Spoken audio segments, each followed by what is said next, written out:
ക്രിസ്തുവേശുവിൻ്റെ നാമത്തിൽ എല്ലാ സ്നേഹവന്ദനങ്ങളെ തരണത്തിൽ നേരുന്നു. ഈ പകലിൽ ഒരു ചെറിയ ചിന്ത നിങ്ങളുമായി ഒരുമിച്ച് പങ്കിടുവാൻ ഞാൻ ദൈവകൃപയിൽ ആശ്രയിക്കുന്നു. നിങ്ങളുടെ ശ്രദ്ധയെ റോമാലേഖനം 2-ാം അധ്യായം അതിൻ്റെ 21 മുതൽ താഴോട്ടുള്ള വാക്യങ്ങളിലേക്ക് ക്ഷണിക്കുന്നു. അവിടെ നമുക്ക് ഇങ്ങനെ കാണുവാൻ സാധിക്കും.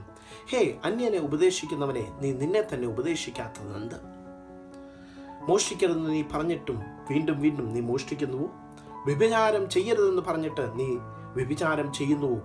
വിഗ്രഹങ്ങളെ വെറുക്കുന്ന നീ ക്ഷേത്രം കവർച്ച ചെയ്യുന്നില്ലയോ? ന്യായപ്രമാണത്തിൽ പ്രശംസിക്കുന്ന നീ ന്യായപ്രമാണ ലംഘനം ചെയ്യുന്നില്ലയോ?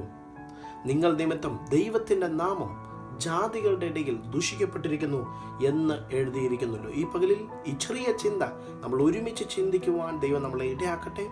ജീവിതത്തിൽ പലപ്പോഴും മറ്റുള്ളവർക്ക് പറഞ്ഞു കൊടുക്കുവാൻ, മറ്റുള്ളവരെ പഠിപ്പിക്കുവാൻ, മറ്റുള്ളവരെ ഉപദേശിക്കുവാൻ നാം തുനിയാറുണ്ട്. പക്ഷേ പലപ്പോഴും അത് നമ്മുടെ ജീവിതത്തിൽ പ്രാവർത്തികമാക്കുന്ന കാര്യത്തിൽ നാം പലപ്പോഴും പിന്നിലുള്ളവരാണ്. ഈ പകലിൽ ദൈവാത്മാവ് നമ്മളോട് സംസാരിക്കുന്നു. അന്യനെ ഉപദേശിക്കുന്നതിന് പകരം നിന്നെ തന്നെ ഒന്ന് നീ ഉപദേശിക്കുക.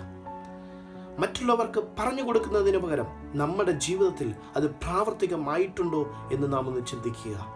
അതെ, ദൈവസഭയുടെ ആദ്യ കാലഘട്ടങ്ങളിൽ നമ്മുടെ മാതാപിതാക്കന്മാർ ദൈവവചനം സംസാരിച്ചുവെങ്കിൽ അവരുടെ ജീവിതത്തിൽ ഒരു മാതൃകയുള്ള ജീവിതമുണ്ടായിരുന്നു. അവരുടെ ജീവിതത്തിൽ കാട്ടിക്കൊടുക്കുവാൻ ഒരു മാതൃകയുള്ള ജീവിതമുണ്ടായിരുന്നു. പക്ഷേ പലപ്പോഴും നാം ഇന്ന് പ്രസംഗിക്കും, നാം ഇന്ന് പറയും, നാം ഇന്ന് ഉപദേശിക്കും, നാം ഇന്ന് പ്രമാണങ്ങൾ മുറുകെ പിടിച്ചിരിക്കുന്നു എന്ന് പറയും. പക്ഷേ പലപ്പോഴും ജീവിതത്തിൽ മറ്റുള്ളവർക്ക് മാതൃകയില്ലാത്ത ഒരു ജീവിതം നാം നയിക്കുമ്പോൾ ഈ പകലിൽ ഈ ചെറിയ ചിന്ത നമ്മളെ തന്നെ ഒന്ന് സ്വയശോധന ചെയ്യുന്നതാകട്ടെ. എൻ്റെ അവസാന വാക്യം ഇങ്ങനെ പറയുന്നു: നിങ്ങൾ മുഖാന്തരം ദൈവത്തിൻ്റെ നാമം ജാതികളുടെ ഇടയിൽ ദുഷിക്കപ്പെട്ടിരിക്കുന്നു എന്ന് എഴുതിയിരിക്കുന്നുവല്ലോ.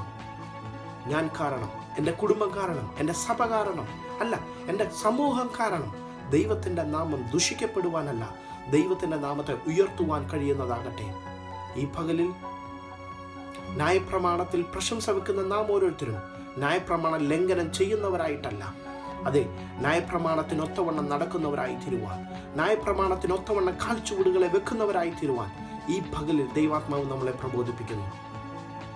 പ്രസംഗിക്കാൻ വളരെ എളുപ്പമാണ്, പക്ഷെ ജീവിക്കാൻ അതിലേറെ പാടാണ്.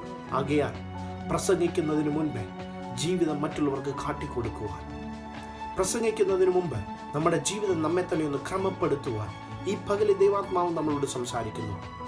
അതെ, ദൈവ പൈതൽ എന്ന് പറഞ്ഞിട്ടും ലോകത്തിനൊപ്പം നടക്കുന്ന എൻ്റെ പ്രിയ സഹോദര, ഈ പകലിൽ മടങ്ങി വരുവാൻ ദൈവാത്മാവ് നിങ്ങളെ ഉദ്ബോധിപ്പിക്കുന്നു.